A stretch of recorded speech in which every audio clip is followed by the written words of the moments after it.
Big tech's role in society remains front and center amid various high-profile hacks and calls for higher corporate taxes. Let's dive into all these big issues with JC2 Ventures founder and CEO John Chambers, who, of course, is the former longtime CEO of Cisco. John, always good to see you. Listen, this morning, McDonald's is out with news that it was hacked. You had the JBS hack. You had the Colonial Pipeline hack. Bad things come in threes.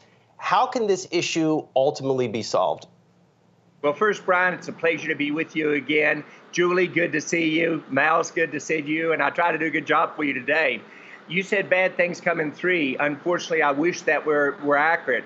There'll be 65,000 ransomware attacks this year in the U.S., and that's probably a conservative number. You're seeing it with SolarWinds, you're seeing it with Centurion on a global basis, nation states, etc. So I think this is here to stay. I think it's one of the top three issues facing corporate boardrooms. And being very candid, having been the CEO and a chairman, it's uncomfortable because you get your chief information security officer up in front of the board, they show the data, and your board looks at you and they say, can you prevent this? And can you recover? And you're really betting on the CISO being able to do that for you. You're going to see a host of new startups that your investors might be in coming at this marketplace. A company like Versec, which has only had a product in market for 2 years, one of the companies I've invested in, they, according to a major Department of Defense hackathon, if you will, with over 218 teams, 14,000 attacks, 218 hackers and 17 teams, on that. It was the only platform ever tested with perfect results. Now, where I'm leading you is you've got to be able to prevent these attacks, and you will see a new generation of startups, in my opinion, do that. And then you've got to recover from these attacks. And you see an example of the pipeline company where I listened to the testimony of the CEO in Congress. His recovery was done by a company like Rubrix, which basically isn't a storage company and retrieval. It really is a security company. So prevention, and then how do you recover, the two issues in front of words and CEOs today. But every company is going to be affected. I wish it was three. I wish it was 300, but it's going to be 65,000, maybe 100,000 this year. Average ransomware, $170,000. And, John, you mentioned all the challenges that CSOs are going to be facing in the years ahead. And something that stands out to me in at least the pipeline and in the JBS hack is that there was a cryptocurrency ransom attached to getting this fixed. How complicated does that make the decision-making for the board? And certainly, when you're an executive at a company that's been breached, you're now interfacing with the government and paying ransoms, not paying them. That brings all kinds of complicated dynamics into play. It really does, Myles, and this is kind of challenging both for business and for the government. If you look at the complexity of this, and it's easy to remember, Myles, and Brian, you might remember when I said at the World Economic Forum in 2015, only 6 years ago, I said there are only two types of companies in the world, those that have been hacked and those that don't know they've been hacked. And it was like a major statement of surprise. Yet today we understand how this is going to come at every company. The speed of change is dramatic. The economic implication is there. Myles, as you said, it isn't one or two variables in the complexity. It is a huge number of variables. And the time to resolve, and using SolarWinds as an example, was 6 months often in companies before they even knew they were in there. So what you've got to do, you've got to be able to see you have a problem. You've got to be able to correct it on the fly in milliseconds, and that's what a company like Versec does. Then you've got to recover if it comes in a different way. You could also, make it much easier for identification. The way that often these hacks occur is they come in through a traditional call center or they come in through another connection. You'll probably see voice be the primary identification capability so that when you call into an event, they can identify this is you, Myles, or this is you, Julie, or this is you, Brian. John, I want to ask one more question on the cybersecurity issue, which is, all of these companies that are getting hacked, is it a question of them not taking it seriously enough in advance and spending the resources on prevention, or is it a technology problem, or is it both? It's a combination. As a CEO or a chairman, if you realize you have potential problems, then you say to your chief information security officer, where am I most vulnerable? And then if I spend money, will that change this dramatically, et cetera? and then your vulnerabilities move on an ongoing basis. So you're going to probably move to an era where there'll be ratings, a company like Safe Securities, that will say, here's where you are on a 1 to 5 scale done by a neutral party. And a company like a Balvix might be able to say, if you spend money in this category, here's how your scores will change over time. So I know most CEOs really take this serious now. And we've realized, whether you're in meatpacking, as you did with Senator Tester the other day, where he said our critical infrastructure is being attacked from everywhere imaginable on it, or you're in hospitals, or you're in pipelines, the CEOs want to keep their company secure. They understand the economic and brand damage if you don't. But how do you do this in a complex and a rapidly changing environment? And that's why I believe, candidly, most of the solutions will come from new startups. As an investor, this is going to be a really fun area for you all to follow. As a CEO, it's going to make your life much more challenging as you go forward. John, switching gears a bit, you have done just about everything that could be done in corporate America. What would you do if you were the CEO or on the boards of one of these meme stock companies? I think the major thing to do, and I think many of us have learned from the past, so let me be critical of myself. In 2000, after we had what was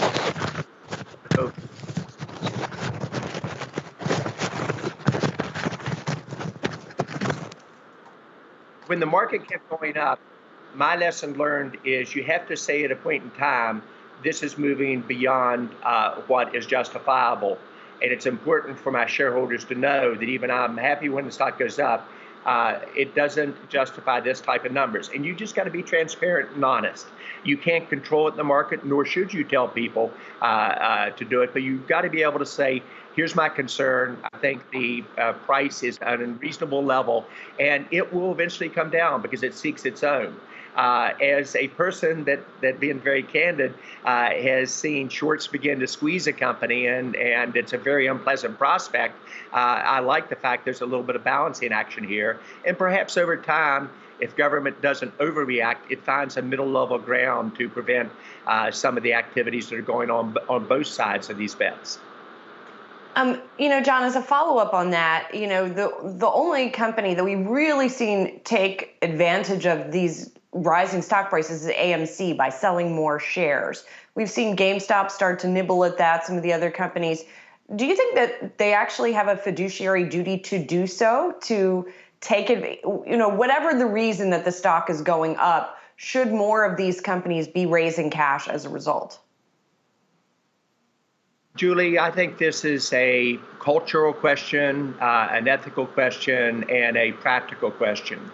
And I don't ever try to put myself in another CEO's position. But for me, I believe that every time I raise money, whether it's with a startup in Series A or angel investing, Series C, you go IPO, and each quarter conference call you make, you owe an obligation to try to position each shareholders to make money and to be able to profit, assuming you execute on your plans.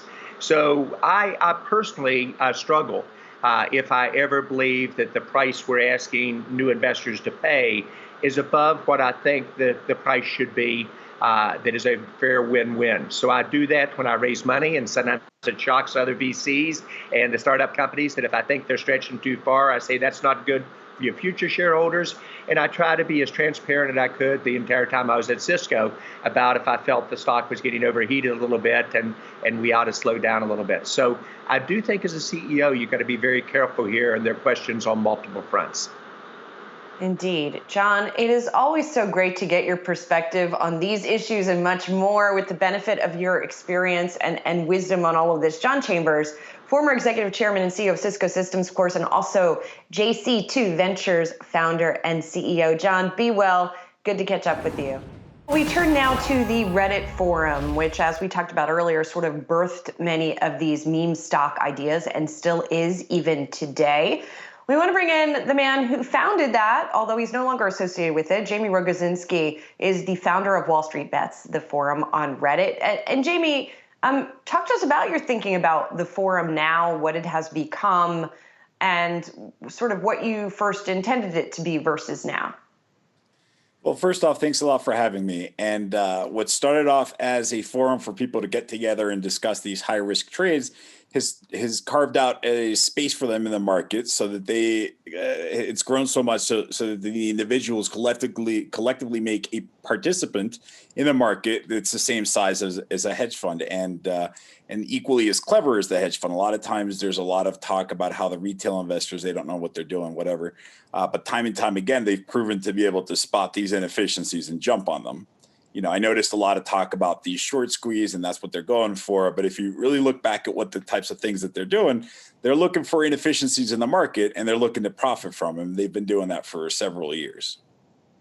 Well, and Jamie, we were talking earlier about Keith Gill, and this all started the GameStop saga, at least as you kind of trace it back. And he wasn't the only person who circled this idea, but yeah, you watch Keith's videos, and he obviously has thought about this name. He knows what he's doing, and I guess as you look back at the beginning of Wall Street Bets, and go way back, Yahoo stock forums and all that, there's certainly pumpers on that stuff, but it feels like ultimately, the forum was stood up as a way for people who knew what they were talking about, but maybe weren't working at a hedge fund, to discuss ideas in the market. And that maybe what happens today on WSB isn't quite exactly, how you'd hoped it would be back in the day.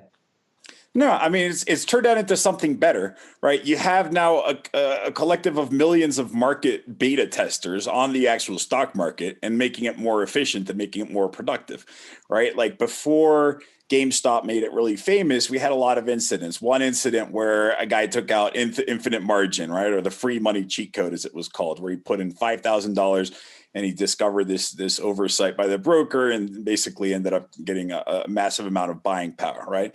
Obviously, we're able to address that. With regards to being able to move prices around, I noticed that you had Virgin Galactic on there earlier. Virgin Galactic was actually on the radar January-ish of 2020, when they made the cover of Business Week magazine, because they were doing a different maneuver called a delta squeeze, or later a gamma squeeze, right? This is a maneuver with stock options that's able to really leverage the big money from the large funds to be able to push the price up more easier, right? But then you have situations where you have so many people coming in there making so much volatility that the brokers broke, with Robinhood having to stop trading GameStop, as well as many of the other brokers, right? But now that's being addressed as well, right? They're talking about the settlement dates. And last I saw, the SEC was also looking at changing the incentives for these payment for order flow companies.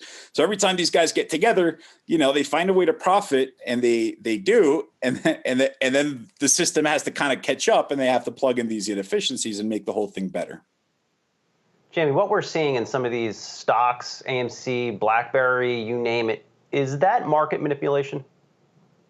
I mean, what's market manipulation? You have people that are buying and you have people that are selling, right? Like if you have a fraudulent intent, if somebody that goes up there and lies and says, oh, BlackBerry's got this new hologram cell phone that does whatever, and it's a lie, that's market manipulation, and that's fraud, and it's illegal, et cetera, right? It's really clearly defined. If you work for a company and you're starting to promote it without disclosing it, or if you have too much ownership, more than I think 5% of the stocks, then blah, blah, blah. There's really clear regulations, but people coming together and say, let's just push this price to the moon, and being really transparent, and there's no defrauding taking place. That's absolutely what the market is. All right, Jamie, really interesting stuff about what continues to go on here in those market opportunities that people are taking advantage of. Jaime Rogozinski was the founder of WallStreetBets. Thanks, Jamie. Bitcoin in your 401k could happen soon. And I'll tell you what, Coinbase is teaming up with ForUsAll, and could be coming to a 401k near you. We talked about this story earlier this week, and today we have the Chief Investment Officer, David Ramirez, here to tell us all about it. This is really fascinating, and I guess I have to think, well, yeah, of course this is going to come, but you're one of the first, if not the first. How did this project come about, and how did you develop these ideas?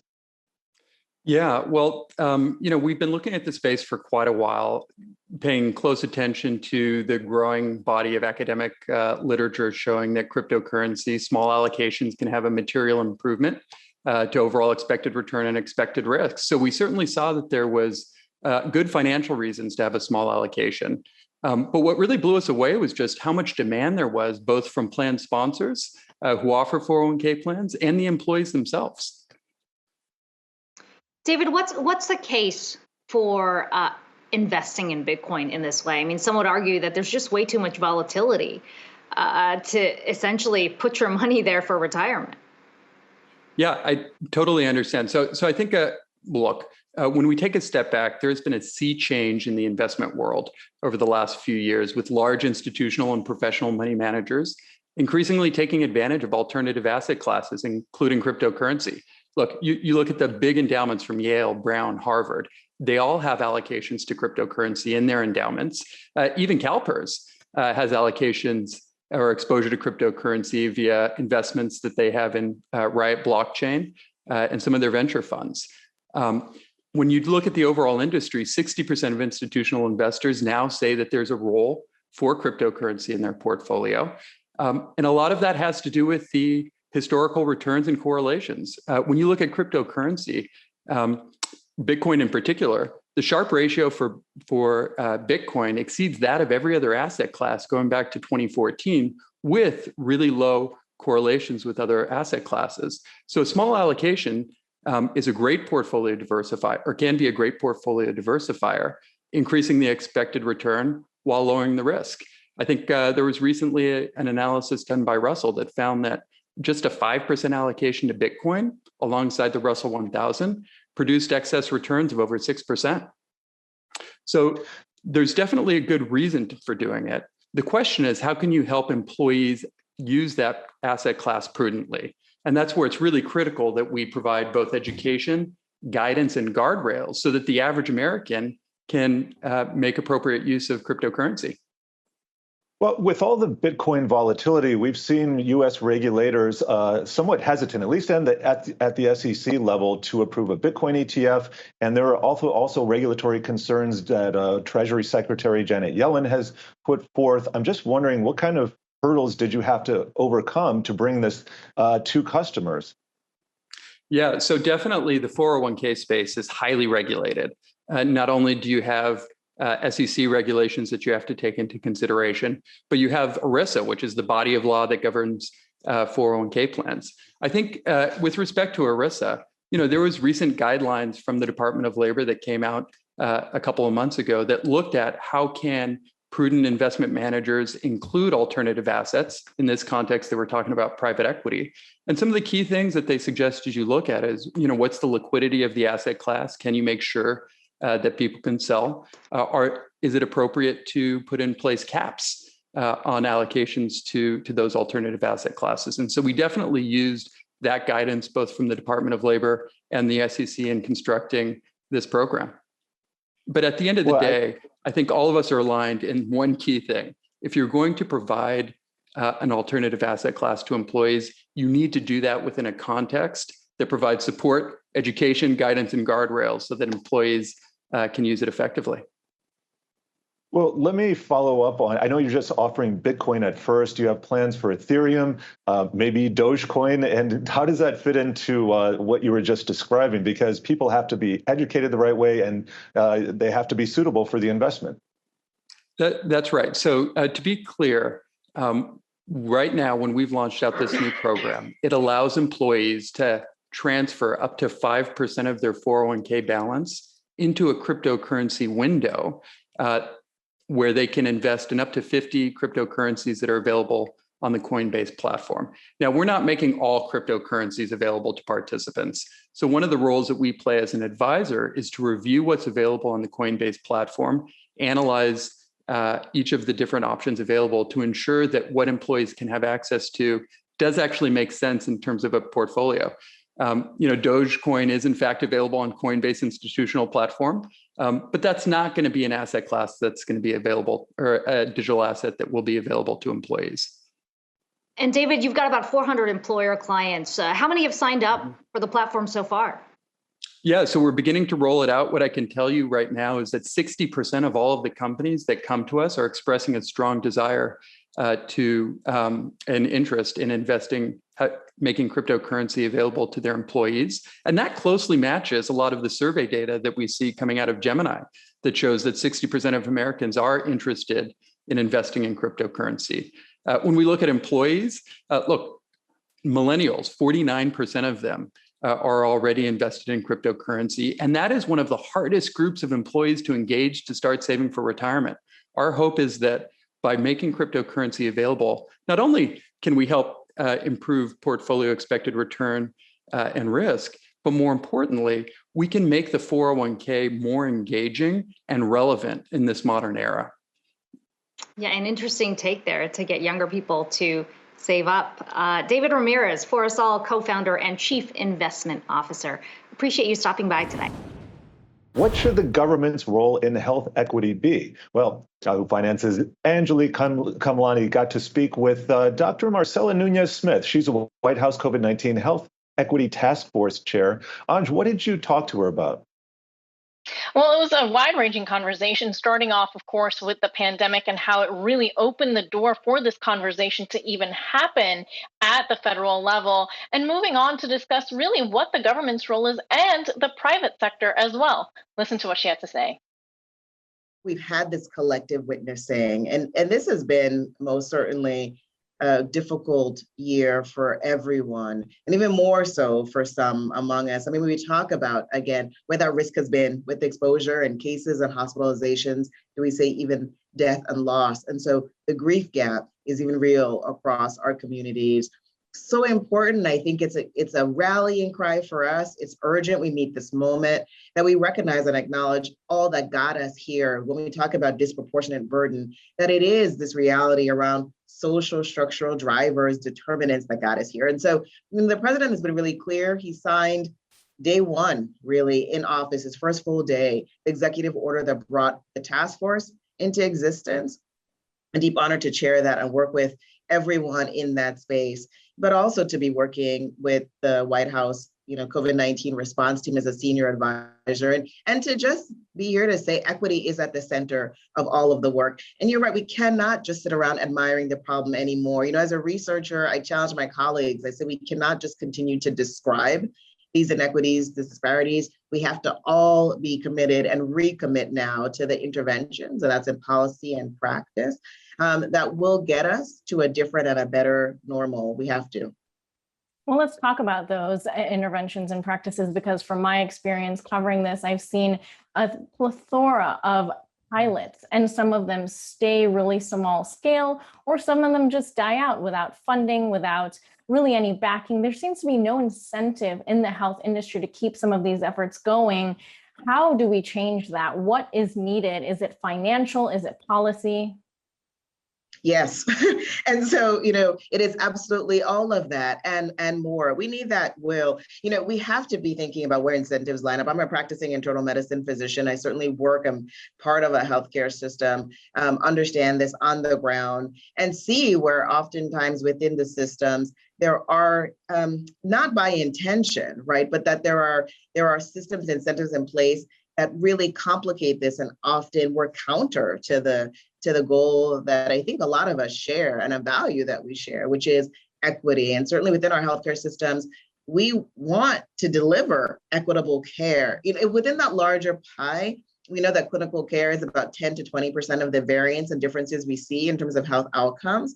So oftentimes we'll say, well, that's a little bit. And yeah, it's not the majority, but certainly I think it's variance that shouldn't be there. We have to get rid of that, right? Why should it matter kind of what door you walk through? What should it matter, the zip code you live in and the healthcare that's closest to you? We have to be sure we're incentivizing on quality as well as equity. We have to lift that up. What is now the National Academies, what was the Institute of Medicine said equity is a core component of quality. And I think now is a time for us to really go deep there. But also, that same pie, we're looking at the majority, 60 to 80% of what drives differences in health outcomes. Just another way of saying inequity is the social structure reality. And this is intergenerational legacy, the limited access to resource and opportunity that has been the reality for far too many communities, that has tracked with things like housing segregation. And so in this moment, we have to be able to lift up all of that and address all of that. And, President Biden, Vice President Harris, they have charged the whole of government to be able to anchor, to center inequity in all the policies. And that's what it's going to take for us to make a difference. Well, clearly your part of it is going to help advise those policies. I'm sure we're going to see something run through Congress or through executive orders come out. But then when it comes to the financial incentive side and really the financial burden side, going back to the pilots that I've seen, we've talked about, food trucks that deliver produce, food pharmacies, housing, and all of this is taken on either by the payers themselves or by hospital systems. There seems to be no central point of agreement of who is shouldering the cost for this. And it looks like there is no answer right now. And that also mirrors what we see in the data world. We have research for years and years, decades and decades, pointing to the problems, pointing to potential solutions, and nothing has been done. How do we get unstuck? Yes, absolutely. Couldn't agree more, right? And I'm so grateful because we have to name them, right? When we talk about these drivers, right? What are we talking about? It is what you said. It is housing, right? It is thinking about nutrition, access, nutrition, security. When it comes to housing, it's stable housing, but also housing that is of good stock, right? So how do we push? And this is a challenge that we have almost uniquely in our country, right? Sort of the barriers that we put between where health ends and begins. And too often we default to this assumption that health and healthcare is synonymous. And we know that in fact, other countries, our peer nations have taken an approach that says, look, it's about the social service sector and safety net in combination with healthcare delivery. That's how you ultimately get to health. So I think you're right. We have to push on these conversations about, what exactly is a health dollar in our country? How do we think about the financial ownership of important, what we hopefully are all coming to understand are just key. And really the ROI is there. When you mentioned the pilots you've seen where healthcare systems have stepped out and said, we're going to take charge of nutrition access, we're going to take charge of housing stability, certainly good people, but also good business sense.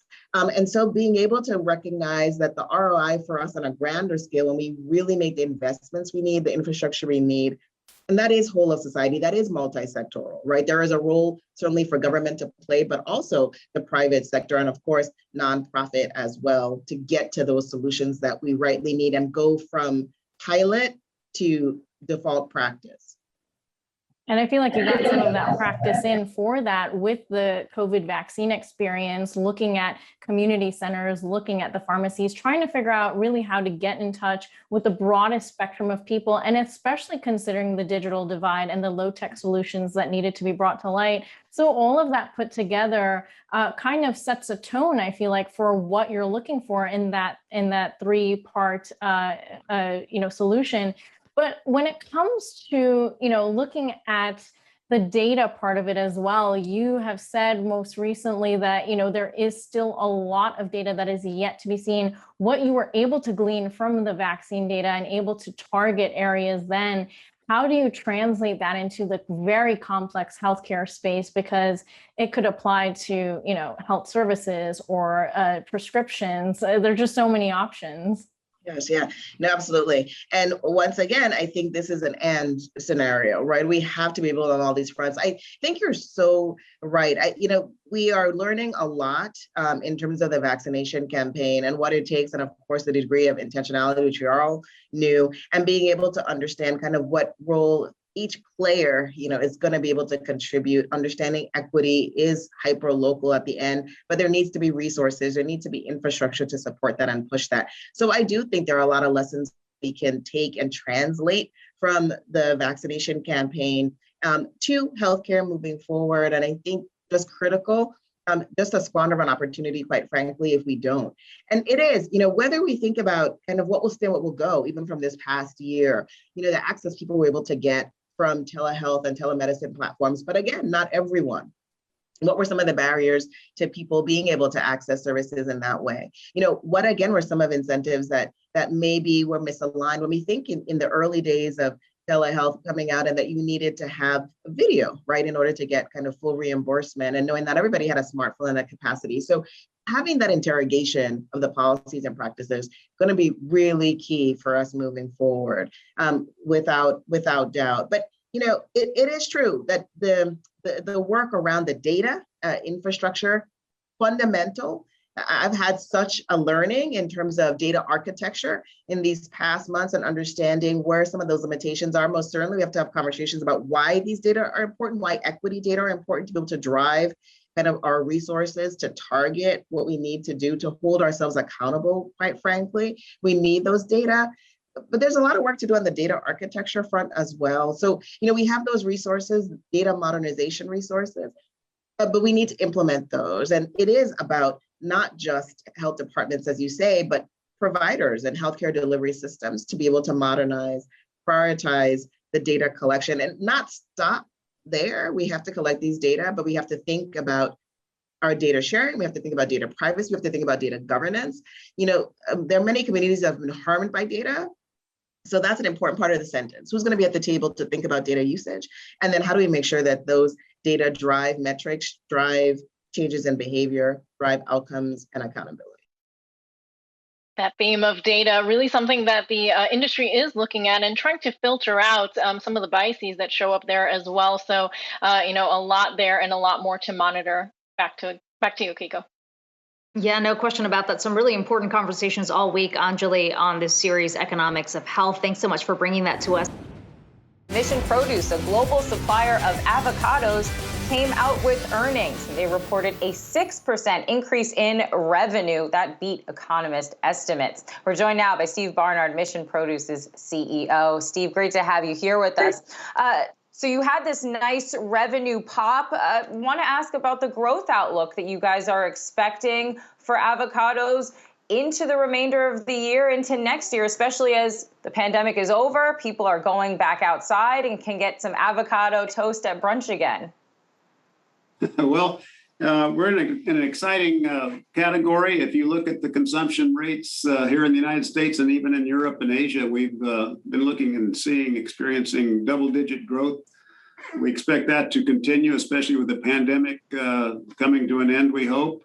Avocados are healthy. People were eating them at home. The food service business, of course, was staggered by it in most categories, not all categories. The fast casual was up, but once these restaurants open back up, we expect another bump. I think people will continue eating them. It's healthy, it's nutritious, it's versatile. Like you said, you can eat them on almost any item or any meal. And we're excited about the future and keep investing to make sure we have enough supply in the right place at the right time.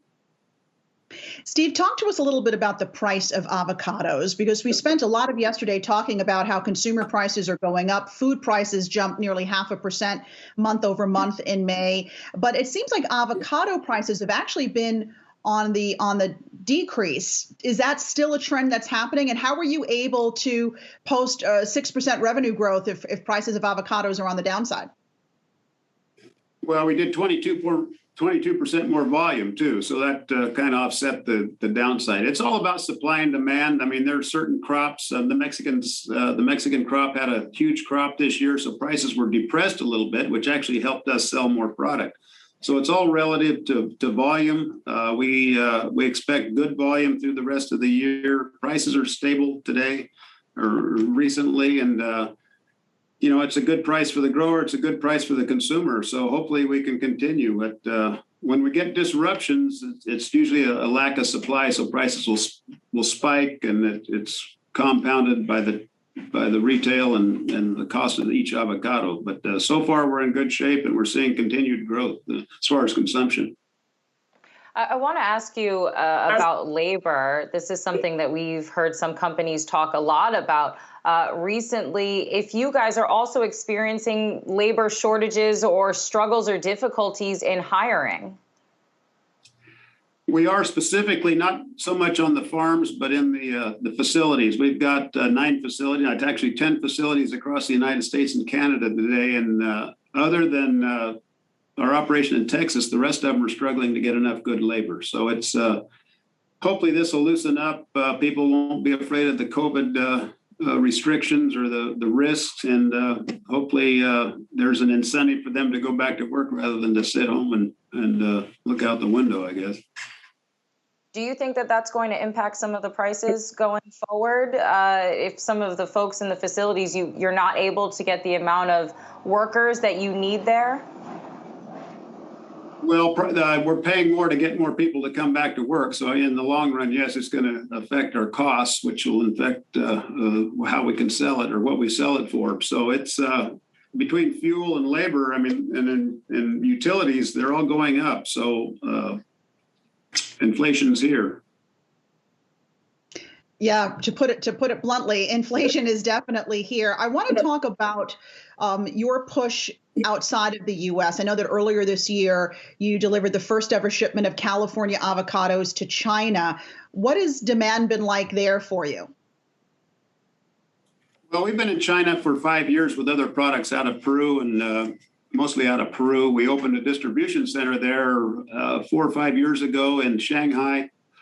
And avocados are new to the Chinese diet, but they're starting to catch on. It's a healthy item, and it continues to grow. And obviously, there's a long runway there with the population and whatnot. So we've been shipping product there from other countries prior to this, and California was recently allowed in the last several months, or maybe it was a year. But it's all about timing. We had some product in California that was ready to go, and there was an opportunity, so we took it. And we will backfill that with other countries. But we send product there every week, and it continues to get increased consumption. There's a huge amount of opportunity there. You know, the Chinese eat a noodle soup every meal prior to the main meal. And if you just put a few chunks of avocados in every soup, it would make it healthier. And I don't think we'd be able to fill the demand. I mean, I think I did the math on it one time, and it's like 76 million pounds a day they would consume if they put 4 chunks of an avocado in every soup. So there's a huge runway here, and we're just continuing to invest in our position around the world, not only on supply, but distribution. So we're quite excited about the future. Mission Produce recently expanded and decided to enter into the mango space. Why moving into mangoes? Why was that the next big leap? And how much growth are you expecting in the mango consumption? Well, mangoes are real similar to avocados 30 years ago. It's a good, healthy, nutritious fruit. There wasn't a lot of leadership in the avocado space 30 years ago. You have to ripen them. You have to distribute them in a high quality condition, and they grow in the same countries that avocados do in most cases. I mean, we've got a farm in Peru that it's off season from our avocado space, so we can leverage our labor, we can leverage our facilities. Same thing in Mexico. We can leverage our team off season of the Mexican or the avocado season, and then we bring them to the United States or Canada or Europe or Asia and run them through our ripe distribution centers because it's a product that needs to be ripened. And we've seen great results at retail. They like consistency. We're able to leverage our freight because it's on the same truck. And I think we see a lot of benefits for us. Now, is it going to take over the avocado space? Absolutely not. I think if we got up to maybe 20% of the volume that we do in avocados, it would be a win. But we're seeing great results on both ends, not only the grower response, but the retail response in particular.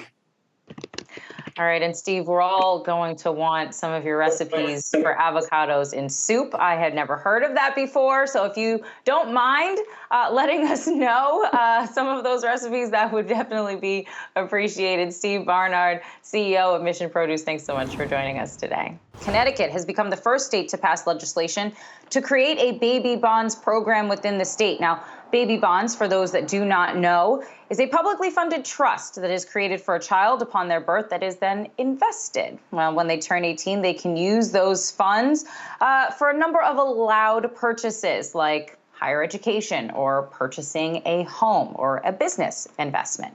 We're joined now by Sean Wooden, Connecticut's state treasurer. So, Sean, let's just start here. How is the program going to work in Connecticut? And what about the children that are under the age of 18, but obviously older than infancy in this state? How is it going to be applied to them?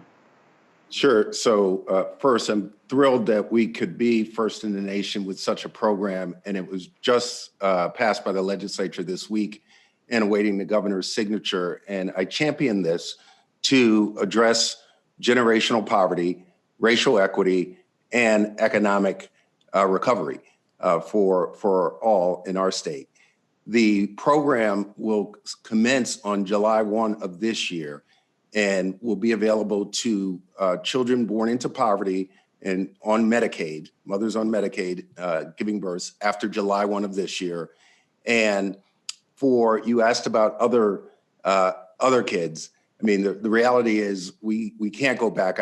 I'd love to address more, but this is a pretty significant step forward that every child born into poverty in Connecticut will have this trust in this fund that we will invest in and grow over a period of not less than 18 years.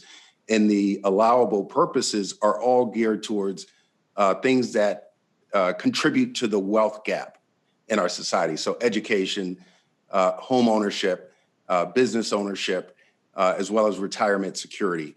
And so very excited about this. So this is a $600 million program. Talk to us about how that's going to be funded. And at that level, how much will be allocated per year and for how many years?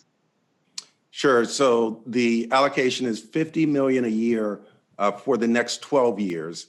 And that would fund, the projection is somewhere between 16 to 18,000 kids born into poverty a year in Connecticut.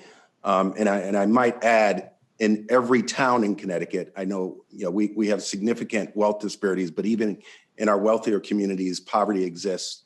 And in terms of the funding itself, will be from borrowing.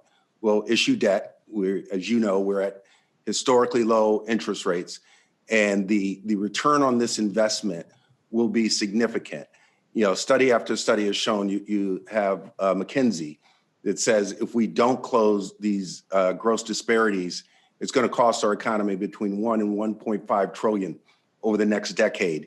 You have a city study, 2020, that showed similar results. You have a 2019 Columbia University study on the federal baby bonds proposal. So not what I propose, but they're similar, that says that it can be one of the most powerful tools to close the wealth gap among young adults. And so that's how it will be funded. It's an investment that will pay off tremendously, not just for the individuals who have these accounts when they get older, but for Connecticut, because it's home ownership in Connecticut. It's investing in a business or an entrepreneurial pursuit in Connecticut. So we are reinvesting in our economy, and we're closing these wealth gaps and disparity gaps that constrain our economy. So Sean, let's talk about that ROI, the return on that investment that you guys are making with this baby bonds program. What are you projecting to be essentially making smaller of that gap inside the state, of that wealth gap? What kind of projections do you guys have in how you're able to close perhaps a racial wealth gap within the state? What are you guys expecting over the course of nearly 2 decades after those first, children turn 18 and are able to use some of those funds that had been invested on their behalf?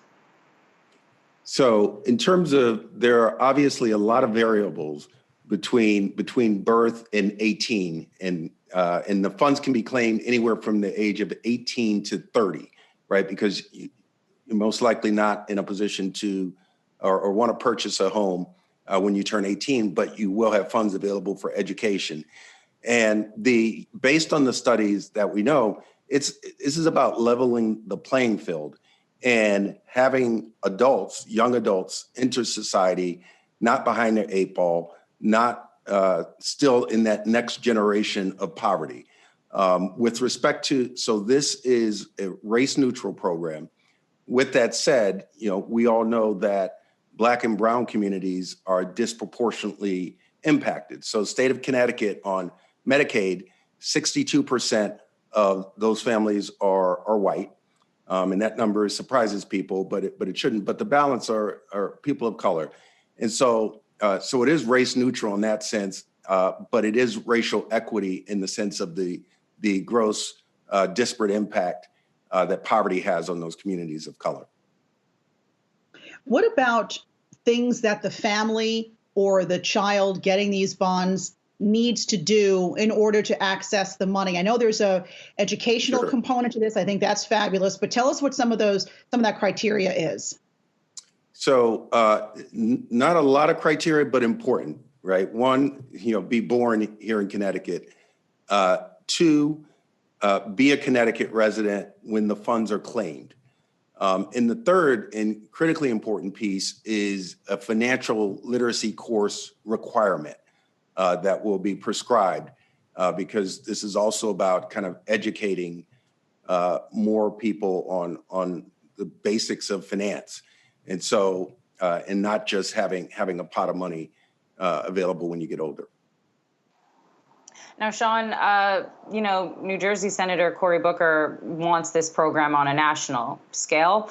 So I want to ask you how easily replicable you think this program is, not just in Connecticut, but in a state like New York or Wisconsin or California or Florida or Texas or Alabama, all around the country, if other states wanted to replicate this. And have you had interest from other states looking to replicate your program in their own states? I have had interest, and I've had conversations with other treasurers. I'm the vice president of the National Association of Treasurers, and so we talk fairly frequently. And so we've had these discussions. I do believe that Connecticut can and will be a model for the baby bonds concept being the first. I've been in touch with Senator Booker on this and certainly support and wholeheartedly endorse the federal efforts. What we've done is more targeted towards a poverty metric. But this is something that we have to start thinking long-term structural changes. So often, and I understand it, right? Coming from a community myself that, where most people struggled, you're just trying to stay afloat. But oftentimes as policymakers, we're not thinking 20 years down the road. But in order to address the economic inequality in our society, structural racism, a number of these issues, we have to be systemic and long-term in our thinking. And that's the case I made to our state legislature. And I was happy to, receive strong support to get this program enacted. I'm wondering which states, if you can share with us, have contacted you about trying to replicate your program. And also, I know that you're going to be providing $3,200 at birth. What kind of annual return are you expecting? What kind of money might that child have when they become 18? Sure. So on the other states, I will let them disclose the ones that are thinking about proposing it because they were private conversations. But with respect to the funding, we're using a 6.9% targeted annual assumed rate of return. That tracks our pension system assumed return levels. That would translate into approximately $11,000 and over a period of 18 years. If it's claimed at a later date, obviously it would be more based on those projections. And and would love to do more, but this is significant in terms of that ability. And the other thing, there's another study, a very different program, but the idea and the power with respect to college savings and having an account as a kid and how that changes behavior in terms of what one aspires to. And I anecdotally believe that in addition to the financial resources and the financial education that comes along with this program, having a pathway out of poverty and something to aspire to and having a nest egg will similarly have an impact in terms of change behavior and wanting to go to college because you have something to get started. Thinking about owning a home when all you thought you could ever do for the rest of your life is what you grew up in, possibly, which is subsidized housing. And so it's changing a mindset as well as providing resources. All right, definitely a great first step that the state is making. Sean Wooden, State Treasurer for the state of Connecticut. Thanks so much for joining us.